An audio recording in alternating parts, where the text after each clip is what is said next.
कर्मयोग का वर्णन है। इंद्रियाण्य परान्यावो इंद्रिया परम मना मनसस्तु परा बुद्धि यो बुद्धि परतस्तु सा। हमारे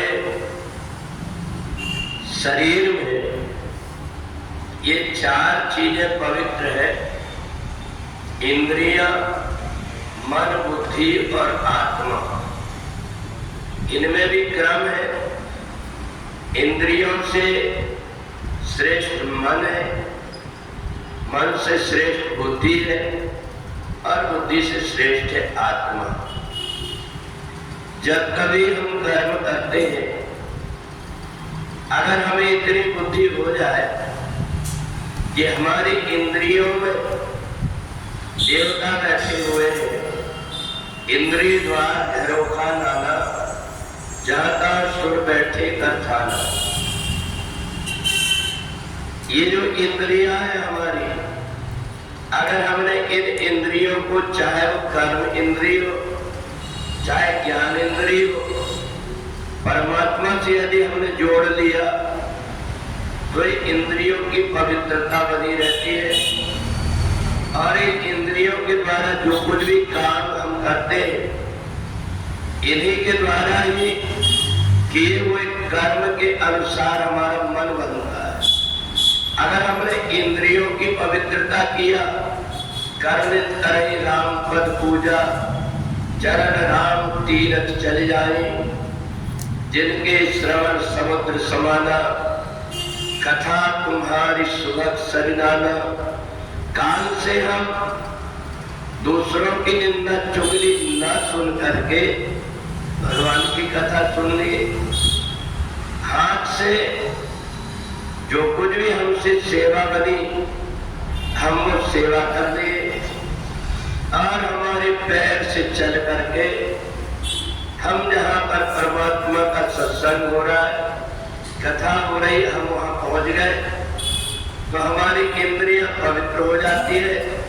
और इंद्रियों के लगा ये मन पवित्र हो जाता है।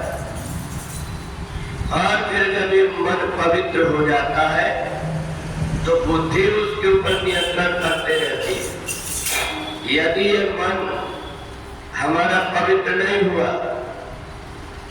इंद्रियों के पीछे, विषयों के पीछे भागते रहा, तो ये मन चाहे कितना भी कोशिश करो, परंतु वो कहीं ऐसी जगह मिल जाकर के डुबा देता है।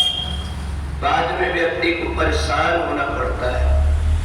चाहे वो वासना में ले जाए, चाहे लोभ में ले जाए, चाहे क्रोध में ले जाए, ये मन बुद्धि को जहां ले जाता है वहां जाकर के उसकी दुर्दशा कर देता है।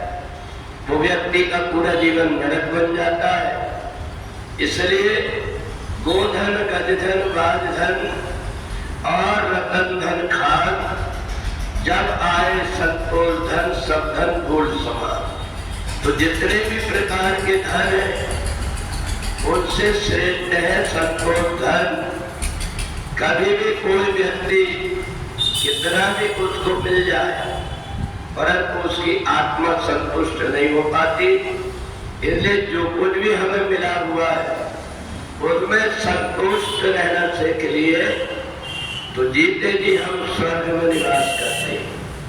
और जब हमारी बुद्धि का नियंत्रण मन पे बना रहता है, ये मन फिर अपनी मनमानी नहीं कर पाता।